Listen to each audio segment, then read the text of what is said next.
Então, bom dia, vamos continuar com o nosso tema, né? A nossa matéria de anotações de enfermagem. A gente já viu o que são as anotações, já vimos as questões legais, as questões jurídicas, os objetivos. Agora a gente vai ver algumas recomendações de como nós podemos fazer essas anotações de enfermagem.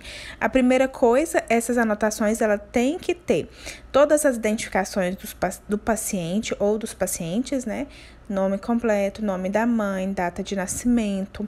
Deve conter datas e horários, sempre registrando o que nós fizemos ou qual foi a assistência prestada, de acordo com a data e horário correto. Temos que colocar rúbrica ou nome completo, número do Corém, a sigla da função no final da anotação. E sempre o que não é visível, a gente tem que anotar refere, né? Ou o que não estiver muito legível, a gente tem que colocar entre aspas, refere e fazer com que essa anotação seja legível. O registro realizado pelo profissional que presta assistência, né, como a gente já falou, então todos os cuidados prestados, toda a assistência deve ser registrado e o registro realizado preferencialmente logo após cuidado. Por quê? Para não ter perigo de esquecimento, de falha de horários, né, porque às vezes tem alguns profissionais que têm o hábito de deixar para o final do plantão, e isso faz com que você possa esquecer algum detalhe, alguma coisa. Então, a gente sempre tem que registrar logo após o cuidado prestado. Recomenda-se, no mínimo, uma narrativa escrita por plantão.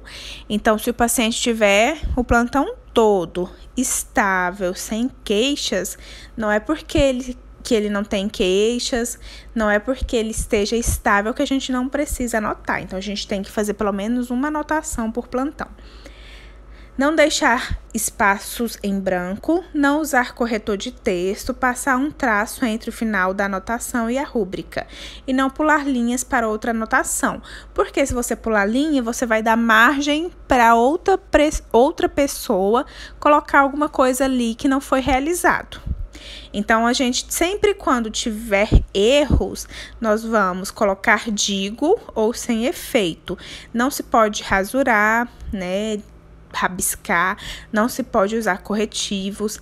Nós devemos usar somente abreviaturas padronizadas pela instituição. Então, geralmente as instituições, elas têm um livrinho que chama siglário, que é aonde vai estar todas as siglas padronizadas ou abreviaturas padronizadas pela instituição. As anotações elas devem ser claras, objetivas e concisas. Não se deve utilizar suposições, juízo de valor ou jargões. Os jargões são as famosas gírias. A gente não deve utilizar isso em prontuário dos pacientes. Então, para manter a credibilidade profissional quanto às anotações de enfermagem, estas devem ter conteúdo técnico.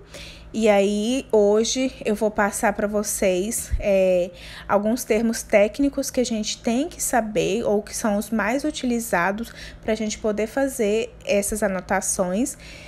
Lembrando que a gente já viu alguns termos técnicos lá no exame físico, a gente viu que a anotação ela deve ser céfalo-caudal. Tem que ter alguma informação substancial, ela deve ter consistência, objetividade, clareza, acuidade, data, hora e letra legível e assinatura ou possível identificação do profissional. Geralmente, essa possível identificação pode ser com carimbo.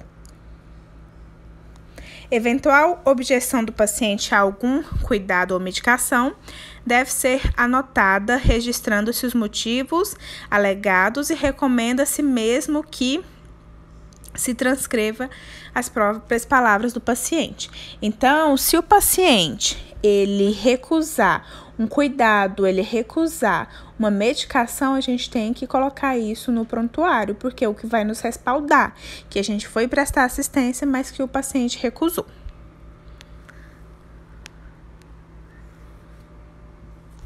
O conteúdo dessas anotações, ele deve ter, né? Essas anotações devem ter aspectos físicos, que são sinais e sintomas, integridade cutânea, mucosa, condições de drenos, né? Se esse paciente estiver utilizando, claro, sondas, catéteres e curativos.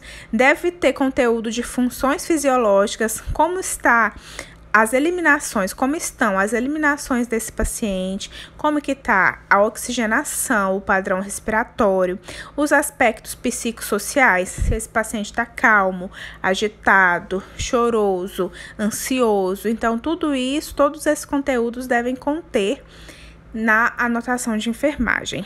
Movimentação interna, horário de chegada na unidade, encaminhamentos, local de destino, qual que é o objetivo. O paciente foi encaminhado ao centro cirúrgico para realizar uma apendicectomia.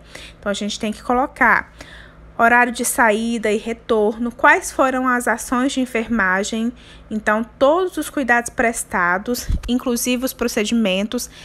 Por exemplo, 10 horas da manhã, realizado punção venosa em membro superior direito com abocate 22, realizada asepsia com álcool. Então, tudo tem que ser anotado. Intercorrências e providências tomadas, resposta do paciente às ações de enfermagem realizadas e preparo do corpo nos casos de óbito com atestado na UPA. Aqui tá UPA, mas é em qualquer lugar, né, gente? Qualquer unidade hospitalar. Se a gente for fazer o preparo do corpo com atestado, a gente tem que relatar como foi preparado o corpo. Regras gerais. Então, todas as anotações devem conter identificação do paciente, geralmente é uma etiqueta que já vem padronizada. Se não for etiqueta, a gente tem que relatar mesmo lá manuscrito. Data devendo ser colocada na primeira anotação do dia. As anotações devem sempre ser precedidas de horário e realizadas em caneta azul em todos os períodos. Algumas unidades padronizam a caneta vermelha para o período noturno, mas isso, se eu não me engano, já está bem defasado e hoje em dia a gente usa mais só caneta azul mesmo. Então, um exemplo aqui, 10 horas da manhã, o paciente está afebril, eupneico, referindo algia de score 8, comunicado enfermeira clara e medicado conforme item 1 da prescrição médica. Coloca o nome, Corém, São Paulo. A caneta vermelha deve ser utilizada somente se padronizado pela instituição, né, como eu falei.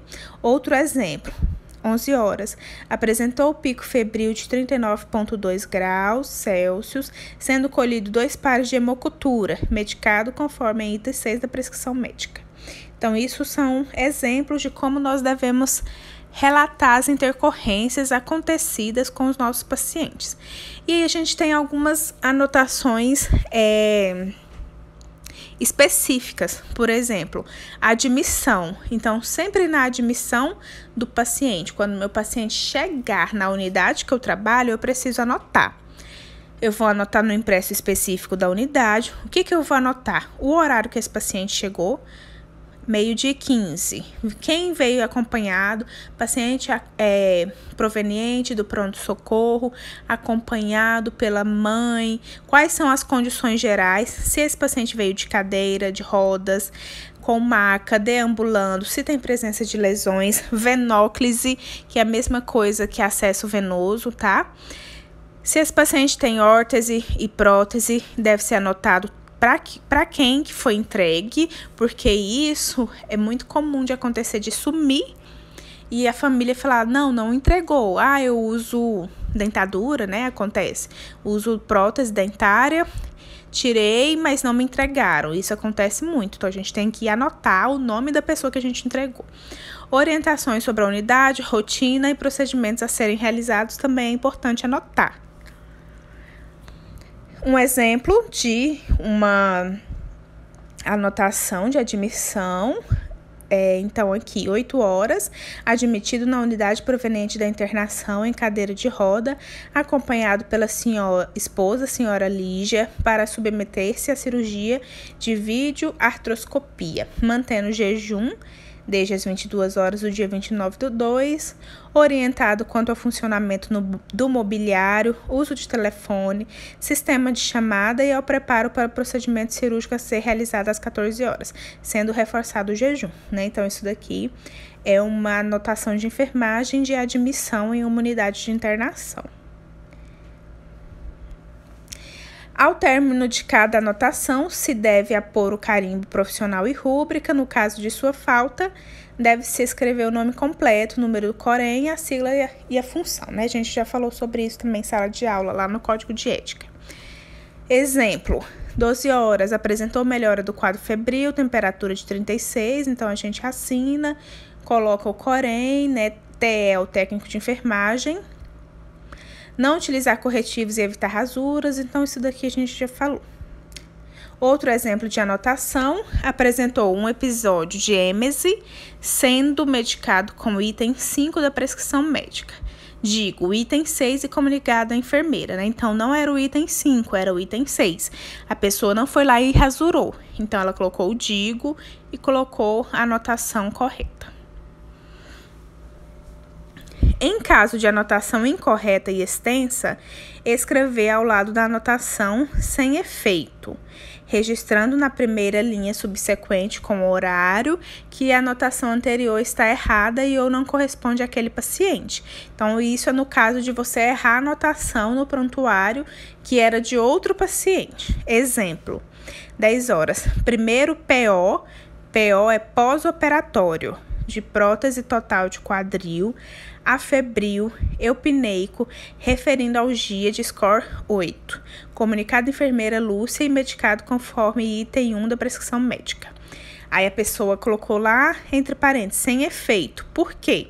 A anotação acima não se refere ao paciente, então ela errou de prontuário, então a gente tem que colocar. A gente não pode rabiscar, não pode rasurar, não pode colocar um X. A gente coloca sem efeito e coloca que a anotação não se refere ao paciente. E isso pode acontecer, né? A gente não cuida só de um paciente no ambiente hospitalar. Nós vamos cuidar de vários pacientes.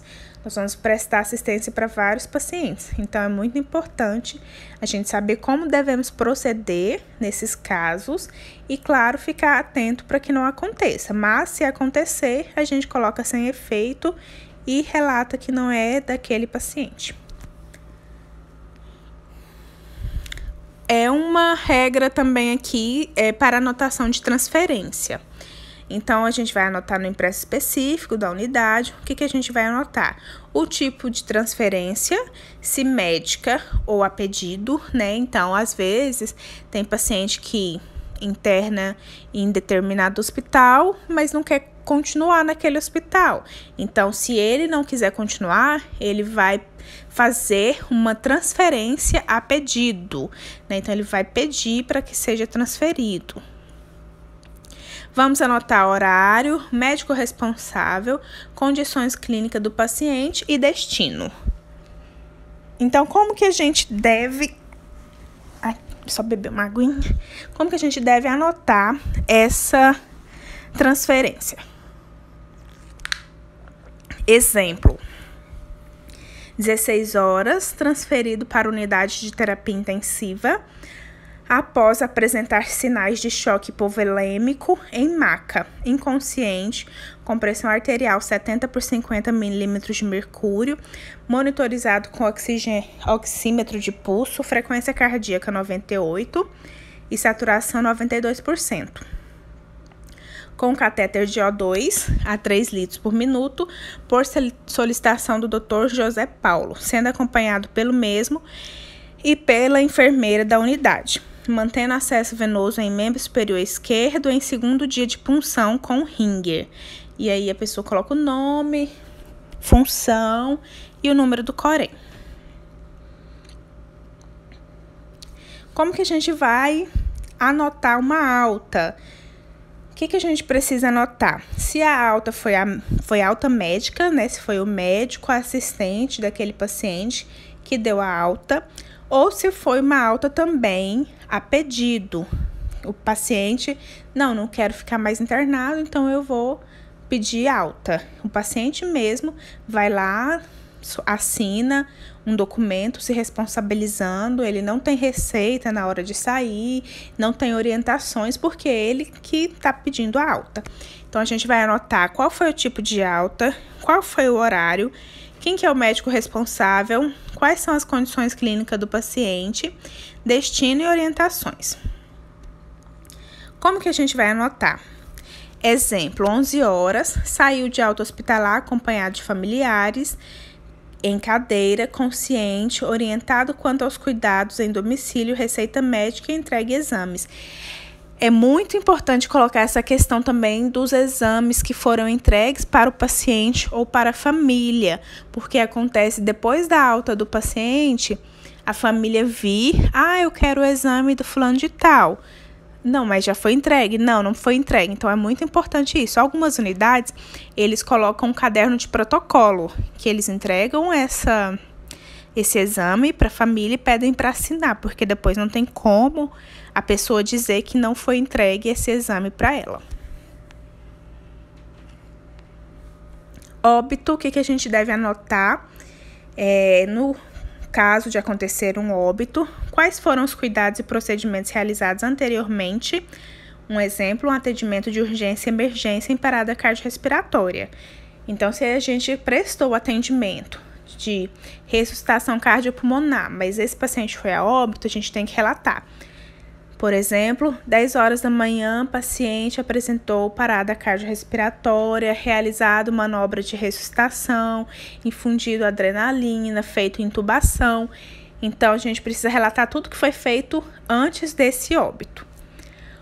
O horário que o médico que constatou o óbito, né? Então, a gente vai colocar 10h40, constatado o óbito pelo Dr. fulano de tal. Horário que foi desligado os aparelhos e gases, que foram gases de oxigênio, né? Se foi realizado algum curativo, material utilizado no preparo do corpo, encaminhamento ao necrotério e qual foi o horário. Então, a gente sempre tem que informar, antes de realizar o preparo do corpo, sobre a religião do paciente, e se o mesmo for judeu, não realizar o tamponamento do corpo, somente o preparo e higienização, porque eles têm esse hábito, tá, gente? Eu não sei o porquê, mas é um hábito dessa religião. Como que a gente vai anotar? 16 horas. Acionado o sistema médico de emergência, após constatado PCR instalada, realizado procedimento de reanimação cardiorrespiratória pelo Dr. José Paulo e equipe de enfermagem da unidade durante 20 minutos sem sucesso. Declarado óbito às 16h20, comunicado ao setor de internação para entrar em contato com a família. Realizado o preparo do corpo, retirado sonda nasentérica, sonda vesical de demora, dreno de tórax, dispositivos intravenosos e realizado o curativo em região sacra. De acordo com as anotações, nós temos que relatar também alguma intercorrência com a administração de medicamentos. Então, ao preparar o medicamento, a gente deve colocar um ponto ao lado do horário da medicação da prescrição médica, evitando a administração em dose dupla ou não a administração do mesmo. Então, muita gente adota essa regra, né? Então, você está preparando a medicação, você vai lá e coloca um pontinho do lado da medicação, para você saber que você já preparou aquela medicação e que você precisa administrar. Quando a gente vai lá circular o horário da medicação e anotar o motivo no espaço reservado para anotação de enfermagem, é quando você não fez a medicação. Por exemplo, ali está um exemplo, 10 horas, né? Então, a gente circulou. O que significa esse circular a medicação? O item 3 da prescrição médica no horário das 10 não foi administrado por recusa do paciente. Informado o enfermeiro Raul. Então, se o paciente recusou a medicação, ou se, um exemplo, o paciente você acabou de olhar a pressão arterial, o paciente está lá com a pressão 9/5 e tem um captopril, que é para abaixar a pressão, você não vai administrar, mesmo que esteja prescrito.